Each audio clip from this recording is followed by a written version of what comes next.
In this video we will learn how to approve or reject worksheet request in FlowHCM. First of all, we will log in into FlowHCM portal. Here is the dashboard.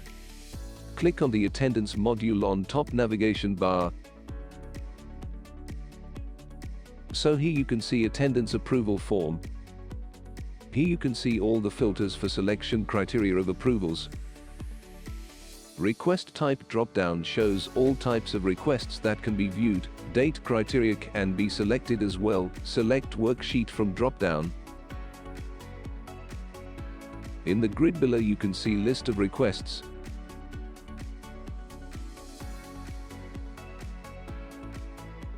You can either approve or reject any request and enter comments.